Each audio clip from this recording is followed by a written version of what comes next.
फिर से आप सभी लोग का स्वागत है हमारे चैनल यूनिक क्लासेस में। तो गाइस अब मैं फिर से लौट आया एक न्यू वीडियो के साथ और ये वीडियो बहुत ही इम्पोर्टेंट है। तो गाइस यार अगर आपने मैथमेटिक्स का बेसिक पढ़ा है तो यार आप लोग को ये समझ में आएगा, नहीं तो बाद में आप लोग पूछोगे कि ये भी बताओ इसको क्या बोलते हैं। तो ठीक है, जिनको समझ में आ रहा है ठीक है, जिनको नहीं समझ में आएगा मैं वीडियो में बता दूंगा। ठीक है, तो इसमें बात करेंगे कॉम्प्लेक्स नंबर। ठीक है, कॉम्प्लेक्स नंबर है, मैथमेटिक्स का कॉम्प्लेक्स नंबर। ठीक है, तो यार देखो ये जो वीडियो है बहुत ही इंपॉर्टेंट है यार, पूरा देखना, पूरा देखो, लास्ट तक देखो, मैं आपको लास्ट तक पूरा वीडियो समझा दूंगा अच्छे से। ठीक है, तो देखो यार गाइस, मैं आपको पूरा प्रोग्राम इजीली समझा दूंगा कैसे दो कॉम्प्लेक्स नंबर को ऐड करेंगे इन सी लैंग्वेज। ठीक है, तो देखो गाइस, सबसे पहले हमें दिमाग में क्या नोटिस करना है, जो कॉम्प्लेक्स नंबर होता है उसमें क्या होता है कि एक रियल नंबर होता है और एक इमेजिनरी नंबर होता है। ठीक है, तो इसको दिमाग में रखे रहना। कॉम्प्लेक्स नंबर का एक रूल है, समझ सकते हो, मैथमेटिक्स में भी इसको बोला जाता है। तो गाइस सबसे पहले हम लोग क्या करेंगे, हमारा जो हेडर फाइल है वही बेसिक हेडर फाइल है, हम जो प्रीवियस वीडियो में रखते आ रहे हैं। ठीक है, तो अगर प्रीवियस वीडियो नहीं देखा है आपने तो जाओ यार देखो जल्दी और उससे भी कुछ सीखो, वो इम्पॉर्टेंट है, उसे सीखोगे तभी यहाँ प्रैक्टिस कर पाओगे। तो सबसे पहले क्या करेंगे, यहाँ पे हम लोग यूज करेंगे स्ट्रक्ट का। ठीक है, स्ट्रक्चर कॉम्प्लेक्स नंबर। ठीक है, हमारा जो कॉम्प्लेक्स नंबर है वो स्ट्रक्चर है। ठीक, अब देन अगेन यहाँ पे क्या करेंगे, यहाँ पर हम लोग कॉम्प्लेक्स नंबर के लिए अब यहाँ पे एक तो यहाँ पे प्रोग्राम लिखेंगे। इसको, ये जो कोर है इसको समझना। ठीक है, क्या करेंगे, int real real comma last यहाँ पे इमेजिनरी। ठीक है, इमेजिनरी। ठीक है, इमेज लिख देते हैं उसको शॉर्ट फॉर्म में। ठीक है, तो अब यहाँ पे ये हो गया हमारा कंप्लीट। ठीक है, हमने बता दिया कि स्ट्रक्चर जो है हमारा कॉम्प्लेक्स नंबर है और जो इंटीजर में वैल्यू लेंगे हम, जो हमारी वेरिएबल्स होंगे वो रियल नंबर और इमेजिनरी नंबर से रिलेटेड हैं। ठीक है, वही दोनों हैं। तो अब यहाँ पे हम यहाँ पे जो कोर है हमारा, इसको यहाँ पे सेट करते हैं। यहाँ पे लिखते हैं क्या, स्ट्रक्ट कॉम्प्लेक्स नंबर। ठीक है, अब यहाँ पर हम लोग अपने वेरिएबल्स चूज़ कर लेंगे, यूज़र के ऊपर है वो क्या रखना चाहता है। गाइस मैं x1 y1 एंड z1 रख रहा हूँ और एक अभी इमेजिनरी नंबर के लिए x2 y2 एंड z2। ठीक है, ये हो गया। अब यहाँ पे हम लोग यूज़र आउटपुट के लिए हम यहाँ पर एक स्टेटमेंट लिखेंगे जिसके लिए हम प्रिंट फंक्शन का यूज़ करेंगे। तो गाइस अंदर स्टेटमेंट वही है, यूज़र के ऊपर है वो कैसा लिखना चाहता है अंदर स्टेटमेंट। तो मैं बेसिक सा लिखता हूँ अंदर। ठीक है, printf parenthesis insert first complex number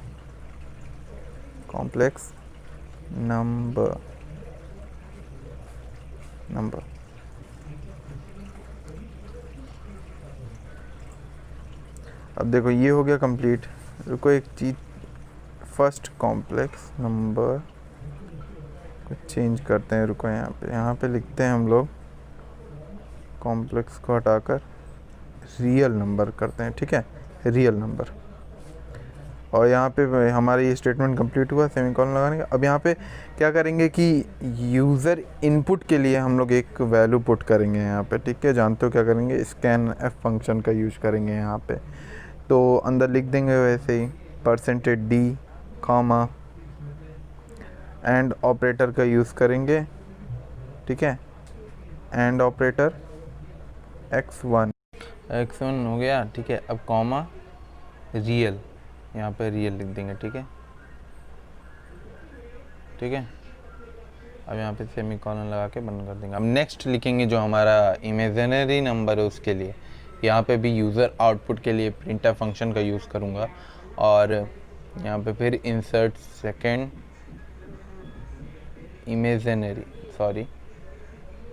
first imaginary number. That's it guys, ये कंप्लीट होगा। अगेन यूज़र इनपुट के लिए स्कैनएफ फंक्शन का यूज़ करूँगा। यहाँ पे लिखूँगा %d, comma and operator x2, ठीक है, and operator x2, comma image.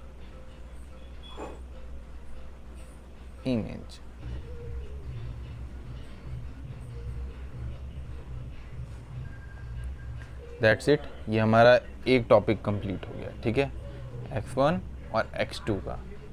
अब यहाँ पे सेकंड टॉपिक y1 जो रियल नंबर है और इमेजिनरी, बेसिकली वही है। तो यहाँ पे अगेन यूज़र आउटपुट के लिए हम लोग यहाँ पे वैल्यू पुट कर लेते हैं सेकंड वेरिएबल के लिए, y1 के लिए।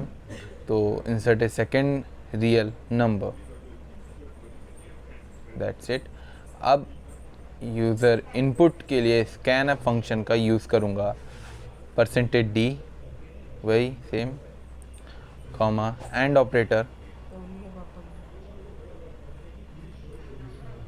सॉरी एंड ऑपरेटर नहीं लिखा था मैंने, कुछ और लिख दिया था ऊपर, देखा, एंड ऑपरेटर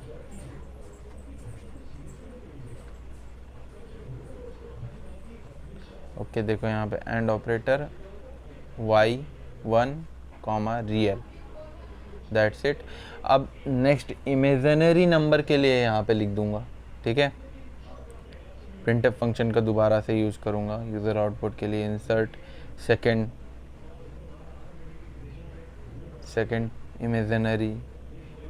इमेजिनरी नंबर, ठीक है। इमेजिनरी नंबर हमारा हो जाएगा यहाँ पे, इसको ये देखो, ये हमारा सेकंड जो वेरिएबल है वो हमारा कंप्लीट हो गया, ठीक है। अब यहाँ पे जैसे मैं नीचे यूज़र इनपुट लिखता हूँ, स्कैनएफ फंक्शन यूज़ करता हूँ, तो हमारा जो ये आधा टॉपिक है, मैं तो समझ सकता हूँ 50% कोड हमारा कंप्लीट हो, 50% कोड हमारा कंप्लीट हो चुका है, ठीक है। And operator y2, comma image. मैं इमेजिनरी नंबर को सॉर्ट करके इमेज बोल रहा हूँ, बता दूँ आपको, ठीक है। तो गाइस अब देखो, अब यहाँ पे बेसिकली सा छोटा सा कुछ फार्मूला लगाऊंगा इसमें, ठीक है। फार्मूला लगाऊंगा तो उसी से ही ये एडिशन हो पाएगा। तो देखो कैसे करता हूँ इसको, देखो ये वाला जो है ये बेस है, ठीक है। ये अगर ये आप नहीं समझोगे, मेन फंक्शन नहीं समझोगे, तो आपका पूरा प्रोग्राम एरर आएगा और कॉम्प्लेक्स नंबर ऐड नहीं हो पाएंगे। तो देखो क्या कर रहा हूँ, z1, comma real is equal to x1, comma real plus y1, comma real, real. ये हो गया एक। अब नेक्स्ट लिखेंगे z2 इमेज, क्या image, comma is equal to z2, comma image,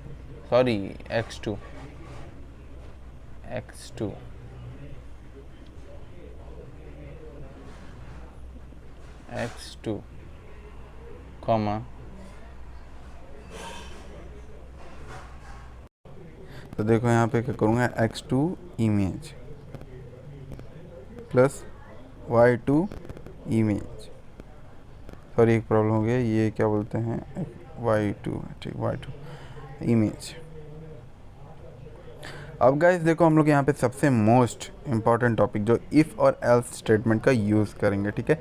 तो ये जो स्टेटमेंट है, इसके अनुसार इफ़ कंडीशन अगर ट्रू होती है तो स्टेटमेंट फर्स्ट, स्टेटमेंट सेकेंड और स्टेटमेंट एन तक का एक्सिक्यूशन होगा, और यदि इफ़ कंडीशन असत्य होगी तो program control if statement block को छोड़ देगा और डिफ़ॉल्ट रूप से एल्स कंडीशन की स्टेटमेंट का एक्सिक्यूशन हो जाएगा। इस तरह से स्टेटमेंट 3, स्टेटमेंट 4 से स्टेटमेंट एम तक का एक्सिक्यूशन होगा। यदि इफ़ कंडीशन ट्रू होती है तो एल्स ब्लॉक के लिए स्टेटमेंट का एक्सिक्यूशन नहीं हो। तो गाइस अब देखो मैं क्या करता हूँ, ठीक है। तो यहाँ पे इफ़ का यूज़ करूँगा x1 sorry z1 comma image greater than equal का सिंबल इज इक्वल टू 0। ठीक है, हो गया। अब यहाँ पे क्या करूँगा,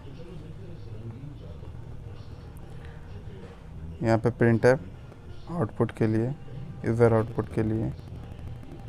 ठीक है, यहाँ पे सम of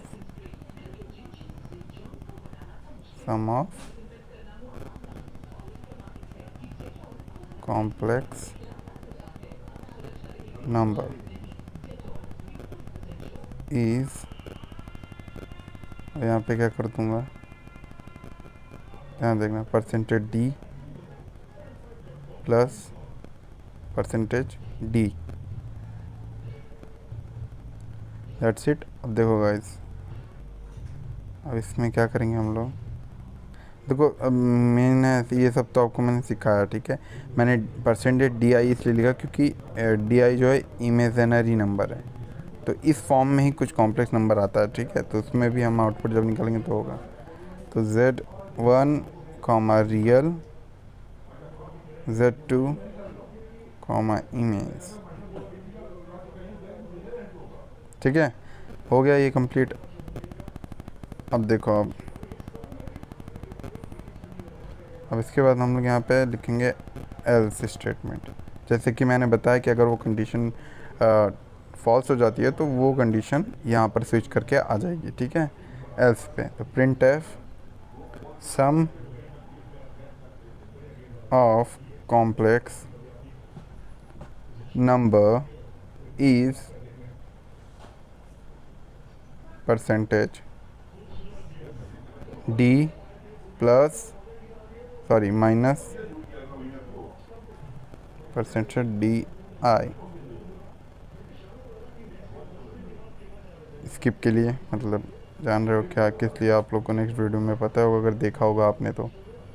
z1 comma real comma z2 comma image, semi column last में। तो गाइस देखो ये हो गया कंप्लीट। अब देखो ये जो इम्पोर्टेंट है हमारा, देख लो मैंने इसको यहाँ पे स्ट्रक्चर कॉम्प्लेक्स नंबर को बनाया और जो इंटीजर वैल्यू रियल को रखा और इमेज को रखा, दैट मीन इमेजनरी को रखा।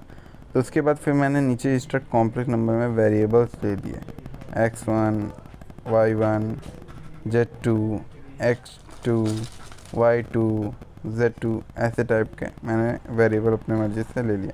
फिर उसके बाद फर्स्ट आउटपुट हम लोग ने देख लिया क्या है हम लोग का फर्स्ट आउटपुट रियल नंबर के लिए, फिर इमेजनरी के लिए सेकंड, फिर उसके बाद सेकंड वेरिएबल के लिए रियल के लिए इमेज के लिए, फिर एक छोटा सा फॉर्मूला लगाया जो इम्पोर्टेंट है। फिर हमने इफ़ एल्स स्टेटमेंट का यूज़ किया। ठीक है, मैंने फिर से बता दूं कि इफ़ स्टेटमेंट क्या होता है, कि इसमें अगर स्टेटमेंट ट्रू होती है तो ठीक है, ट्रू है, तब उसे एल्स के में ट्रांसफ़र होने की ज़रूरत नहीं है। लेकिन अगर जो अपना स्टेटमेंट फॉल्स आता है इसमें, तो वो स्विच करके ट्रांसफ़र हो गया एल्स के स्टेटमेंट में चला जाएगा। ठीक है, अगर हमारा प्रोग्राम एरर होता है तो रन करते हैं प्रोग्राम को। चलो तो आ रहा है, insert first real number, suppose 2 हो गया and second imaginary is 3, 2 real number and again 3। तो देखो क्या हुआ कि 2 2 4 हो गया हमारा रियल नंबर और इमेजनरी प्लस हुआ वो हो गया 6 आए। तो अगेन एक बार करते हैं, यहाँ पे करते हैं हम लोग 12, इमेजनरी को करते हैं 3, फिर अगेन रियल नंबर यहाँ पे हम लोग लिख देते हैं, चलो लिख देते हैं 3 अगेन। ठीक है, अब देखो हम लोग यहाँ पे क्या करेंगे, 4 लिख देते हैं। ठीक है, यहाँ पे 4 ले लेते हैं, सपोज हम लोग 4 ले लेते हैं और यहाँ पे रख देते हैं 12 अगेन। तो यहाँ क्या हुआ हमारा 16 प्लस 15 आई कॉम्प्लेक्स नंबर के फॉर्म में आ गया, ऐड हो गया। ठीक है, 2 रियल नंबर ऐड हुए, फिर इमेजनरी नंबर 2 ऐड हुए, तो इस फॉर्म में आ गया। तो गैस देखा आपने, ठीक है। तो होप्सो गाइस आपको वीडियो अच्छे से समझ में आ गया होगा। अगर नहीं आई होगी तो दोबारा रिपीट करके देखो, समझो यार पूरे अच्छे तरीके से। और अगर समझ में आया हो तो यार प्लीज़ लाइक करो, सब्सक्राइब करो और शेयर करो वीडियो को। और नहीं आया हो तो कमेंट करो। Bye, next video.